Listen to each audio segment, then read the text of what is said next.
First of all, thank you for having us in Korea. I started this guitar brand in 2011, and by 2012, I had begun to have some real ideas about what I wanted to do. The name Iconic came to me as I was looking back at history, the music that made the biggest impression on me the most when I was young. I grew up listening to a lot of the hard rock era of the 70s, 80s, Van Halen, AC/DC, Rat, Dokken, Motley Crue, all those kind of popular hair bands of that era. And then my dad listened to a good bunch of blues and rock, and I had those other guitar heroes like Jimmy Page, Stevie Ray Vaughan, Jimi Hendrix, Jeff Beck, and those types of people.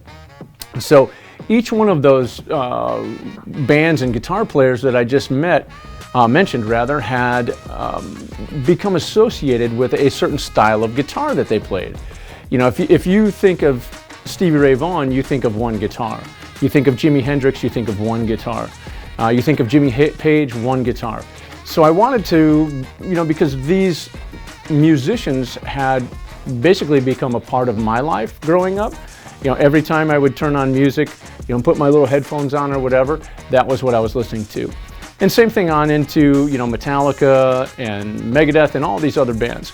So what I set out to do originally was create really, really great replicas of those guitars. And that's where the name Iconic Guitars came from. Like I say, you know, you think of Stevie Ray Vaughan, boom, you think of one guitar, and that guitar is iconic. So in about, like I say, 2011 into 12, I kind of hatched this idea. And at the time, I had a really great idea, but a very little amount of money. So I would take a little bit of extra money and I would buy some wood, and then I would buy some pickups, and, you know, then I would buy tuners, and, you know, and I would build maybe one or two guitars. And I would go around, and I was still playing music at the time, and I would play those guitars and show them to my friends, and, you know, like, oh, that's really cool, and then I would sell it. But not really, I just kind of like to keep them. So I would build them, and then I would hang them on my wall, and I had a small bedroom at my house that was essentially my guitar studio. And a couple of years later, fast forward to about 2014, my tax accountant told me that I had to start selling the guitars because it looked like to the Internal Revenue Service, the, you know, taxes here in the United States, that I was trying to write off my hobby. Which of course I was. I wanted to keep all the guitars. So with that, I talked with my wife and I said, hey, if I'm going to do this, it's going to take some time, dedication, and effort from both of us, and sometimes I won't be available in our relationship. And, you know, we came to an understanding, and certainly she's been a very, very valuable part of supporting me in what I do. And we showed some guitars at NAMM. I think the first time was in winter 2016. And the next year, I believe it was 2017, was the first time that we had our own booth. And the reception was good. So I continued to go to the show, continued to show my guitars. We didn't have a lot of money to throw at advertising and creating a lot of fake buzz around it with money. We created the buzz around our guitars by building great guitars and handing them to people, and those people telling other people what they thought about them. So that started in like 2000, like I say, 17. 18 was a much greater response. 19, we had a great NAMM show. 2020, we're like on top of the world.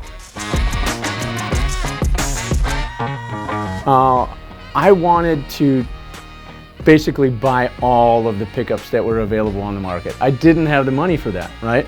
YouTube had become a powerful tool, so I could go on and listen to somebody doing a tone demo. I could be, oh, I like those. I want to try one of those sets of pickups in my guitar. So when I plug in a single coil guitar or a humbucker style guitar, I know what my ear likes. And that doesn't mean that everybody likes it, but I know what I like. So I was able to take certain elements from some pickups and other pickups and meld them together into something that I thought really sounded good.